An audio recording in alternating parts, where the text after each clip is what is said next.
السلام عليكم ورحمة الله وبركاته. مرحبا بكم معي في فيديو جديد على القناة. إن شاء الله تكونوا بخير ويلقاكم هذا الفيديو بألف صحة وعافية يا رب.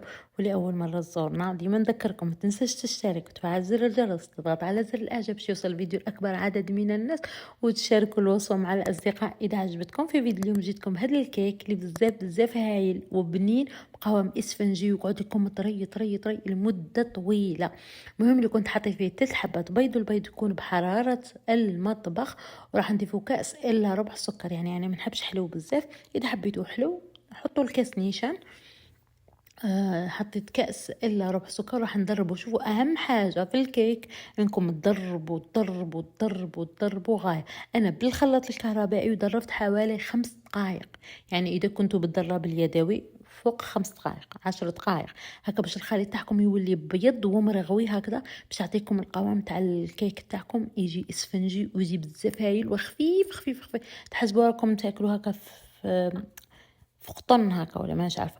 المهم وراح نضيفوا كاس زيت مليان، وهذاك الكاس تاع الزيت ما تضيفوش ضربه واحده، بقاو تضيفوا فيه غير بالتدريج، وفي نفس الوقت نتوما راكم تخلطوا هكذا باش ما يهبط لكمش هذاك الخليط تاع البيض اللي كنا طلعناه من قبل، وثاني يبقى هكذاك مرغوي وطالع ويتقال معاكم هذا الخليط. تبقاو تضربوا تضربوا تضربوا تضربوا، يعني اكدوا على التضرب، اكدوا على التخلاط. مزيان بالضرب الكهربائي يكون بيدك، يدك نيشان طير. المهم تبقاو تضربوا. ولا هنا شوفوا اي نوع من اليايورت تضيفوه، اي ذوق تحبوا. انا ضفت هذا من هذا النوع تاع صومام ديالنا. البنه تاعو اللي جات بزاف بزاف هايله، وراح يطغالكم على على الكيك تاعكم. يعطيه راح يعطيه البنه تاع اي نوع من اليايورت تحطوه، راح ياخذ هذا الكيك، ياخذ البنه تاعو. يعني اذا حطيتوا البنان ولا تاع الفراز ولا، راح ياخذ هذيك البنه هكذا. بقيت نضرب نضرب نضرب نضرب. شفتوني انا ليه كملت يعني مسرعه الفيديو، لكن في التضراب ضربت حوالي 10 دقائق وانا نضرب. بعد ما كملت التضراب كامل وهذا الخليط تاعنا تقال ولا ابيض، بقيت نضيف الفرينه. والفرينه ديما نقول لكم غربلوها وضيفوها بالتدريج. انا حطيت القليل من الفرينه، وراح نضيف كيسين من خميره الحلوى كبيجينا خفيف ومنفخ وطالع هكذا. وراح تشوفوا لهنا باش ما هذاك الخليط على البيض تاعنا ما يهوتش. هيا بقيت هكا ضفت الفرينه وبقيت نخلط غير بشويه. ولهنا راح نسرع الفيديو، يعني انا بقيت نخلط غير بشويه بشويه بشويه حتى تدخل الفرينه تاعنا في هذا الخليط. يعني لهنا سرعت الفيديو، راح نبين لكم ليه دخلت الفرينه، لكني انا كنت نتقل غير بشويه بشويه هكا باش ما يهودناش هذاك الخليط وما يفسدناش كامل هذا الكيك تاعنا. بقيت نضيف والفرينه ما عطيتلكمش مقدار معين، لان الفرينه بقيت نضيف غير بشوي بشوي حتى وصلت للقوام المطلوب. كل وحده والفرينه تاعها، كاين اللي ليه تنشف، كاين اللي لا، من كل وحده وكيفاش. تبقاو تضيفوا تشوفوا لهنا بقيت نضيف نضيف نضيف حتى الخليط تاعنا قساح هكا. شوفوا تقال بزاف. هنا شوفوا هذه المرحله مهمه، الحليب ضيفوه حتى توصلوا لهذه المرحله. هنا اضفت حوالي ربع كاس زيت، يعني الكاس اللي حطينا به السكر وحطينا به الزيت راح الربع تاعو نضيفوه حليب. وهنا تاني تبقاو تخلطوا غير بشويه، غير انا راني مسرعه الفيديو. تبقاو تخلطوا غير بشويه بشويه بشويه بشويه بشويه حتى يدخل هذاك الخليط في الحليب تاعنا، ويبقى هذا الخليط تاع الكيك تاعنا يبقى هكذاك طالع، ما يجيش مهود كيف كيك عادي. تبقاو تخلطوا. لهنا شفتوا راه محتاج القليل من الفرينه. اضفت حوالي ملعقه هكذا غير شويه، وتاني تبقاو تخلطوا فيها غير بشويه حتى تدخل هاد الفرينه كامل هكذا. راح نضيف ملعقه من جوز الهند نواه كوكو، هذه اختياريه، تحبوا تضيفوها تحبوا لا. انا كانت متوفر وحبيت هكا نضيفها. يعني كما تحبوا تضيفوا كاوكاو، تحبوا ما تضيفوا والو. هاد الملعقه هنا اختياريه، تحبوا تضيفوها تحبوا لا. هكذا بقيت نخلط ثاني ونخلط غير انني مسرعه الفيديو. هو هكا بقيت نخلط غير بشويه باش هاد الخليط تاعنا ما يهوتش. عفوا هكذا بقيت نخلط. ولهنا في هذا الوقت كون مشعلين الفرن تاعكم راح ندخلهم في فرن كون مسخن مسبقا. ولهنا جبت هذا المول تاعنا اللي كنت ناسيه اصلا اني عندي هذا المول، شريته من مده ونسيت انه راه متوفر عندي. كي لقيته قلت ندير فيه كيكه. المهم هكا حطيت دهنته بالزيت وحطيت عليه شويه فرينه هكا باش ما يتلصقناش هذا الخليط تاعنا. هاد الكيك تاعنا. ولهنا قلت لكم كنتو شعلنا الفرن تاعنا يسخن، من ندخلوه يطيب راح نطفو عليه من الفوق ونخلوه مشعل من تحت على نار معتدله.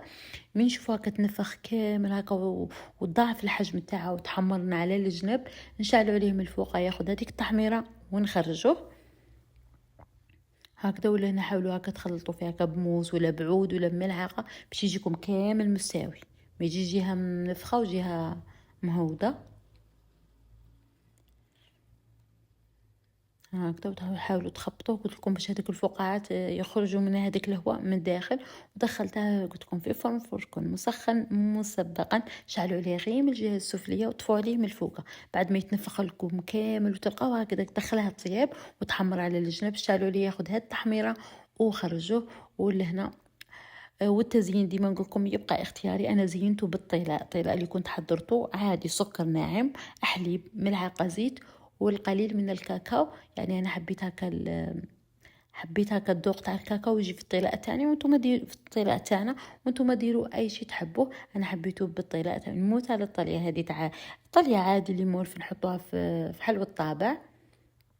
والتزيين ديما نقول لكم يبقى اختياري، زينوا بالشيء اللي يكون متوفر عندكم. تنجموا تزينوا بالشوكولاته الطل، تنجموا تزينوا بالمربى، باي شيء يكون متوفر عندكم. يعني التزيين يبقى اختياري، كل وحده وافكارها وكل وحده وش متوفر عندها.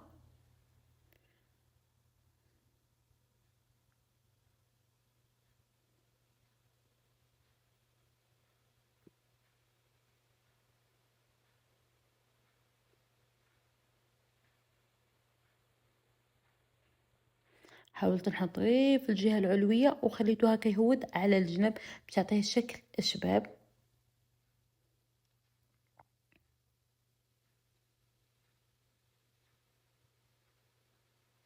هكذا. ولا انا حطيت الحلوى هذه اللي كنت شريتها معكم، حضرت بها درت بها الطمينه كانت متوفره، حطيتها وراح نضيف هكا شويه تاع نواه كوكو. والتزيين يبقى اختياري، انا حبيت نزينه هكذا بهذه الطريقه هكذا. والشكل تاعو جا بزاف بزاف هايل، خاصه في البنه اللي جات ولا اروع. وهذه هي الوصفه تاعنا تاع نهار اليوم. نتمنى تنال اعجابكم البنات كما العاده، اذا جربتوها ما تنساونيش من تعليقاتكم اسفل الفيديو. شكرا لكم بزاف بزاف بزاف بزاف على دعمكم، على تعليقاتكم الشابه، ربي يحفظكم.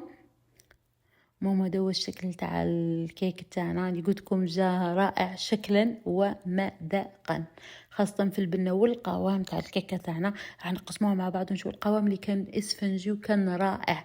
قلت لكم راح يبقى طري لمده طويله.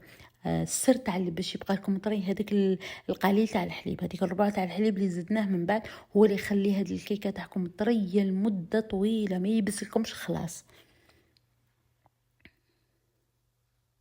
شوفوا القوام تاع الكيك تاعنا جا بزاف بزاف بزاف هايل. شوفوا يجي كيف تاع المحلات نيشان، شوفوا يجي هايل. والبنه تاعو اللي كانت ولا اروع. نتمنى تجربوه البنات. دائما نقول لكم اذا جربتوه ما تنسونيش من تعليقاتكم اسفل الفيديو.